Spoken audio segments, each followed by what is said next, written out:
Last week at the McGill Summer School in Donegal, Minister for Finance Pascal Donoghue said that left-wing policies would destroy the country. I'm here in Sweden and I thought I'd tell you what left-wing policies can do to a country and how neoliberalism can destroy it.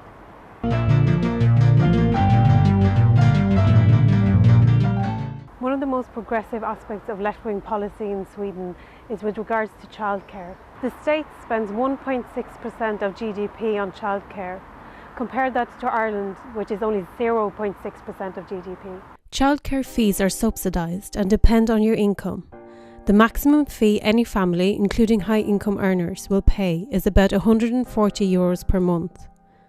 Parents also have the right to 480 days of parental leave, with 90 days reserved for the father.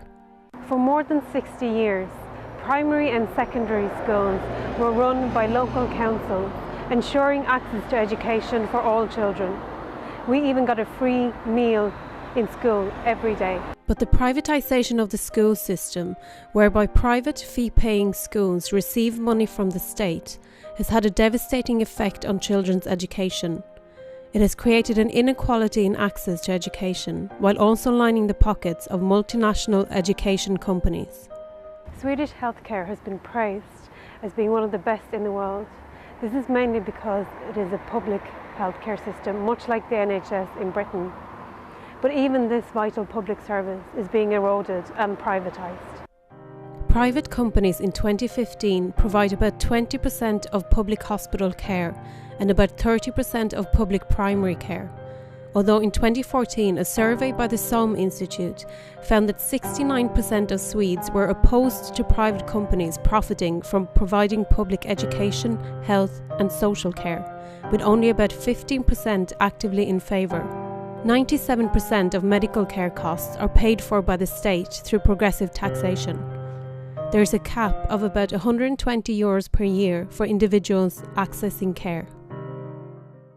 In the past, all pharmacies in Sweden were state-owned. They provided subsidised medicines at a low cost to both the state and the patient. But a few years ago, the pharmaceutical market was privatised. While the housing crisis in Ireland is very visible, in Sweden there is a hidden crisis. There are no official figures for homelessness in Sweden.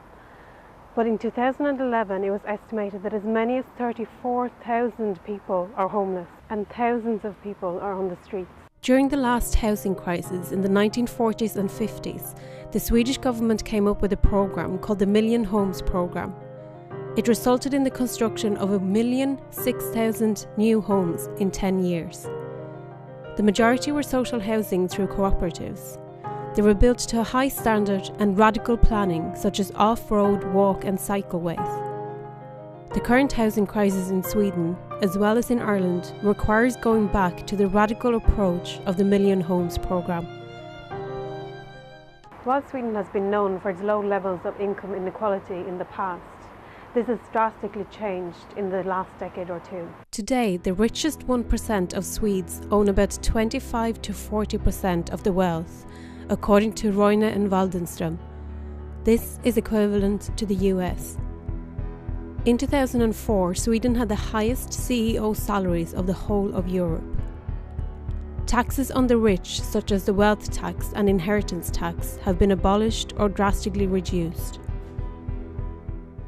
Just like Ireland, Sweden is famous for its neutrality. But this so-called neutrality hasn't stopped the country from exporting arms to other countries involved in warfare. The arms trade is nothing new in Sweden.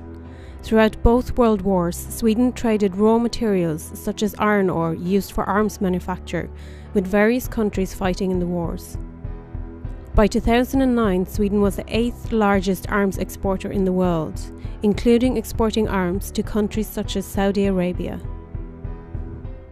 So how was the Swedish welfare state won and lost? The establishment of the welfare state in the post-war period was a response to a massive struggle of working-class people for better living conditions. It was also possible during a period of economic boom for big industry and the wealthy to give up a small portion of their profits to keep workers content, basically to buy them off in return for industrial peace and increased productivity. But with the downturn of the economy in the 1970s and 80s, the tax burden began shifting from the wealthy and the corporations to working class people. A banking crisis in the early 1990s provided the catalyst for massive cutbacks in the public sector and privatisation of public services. What Sweden shows is that it's possible to organise society in a different way in the interest of the people rather than in the interest of corporations and the wealthy. But in today's world of economic crisis and stagnation, it will require a massive struggle of ordinary people, and we will need to challenge the economic system where our resources and production is controlled by the few people at the top rather than the many.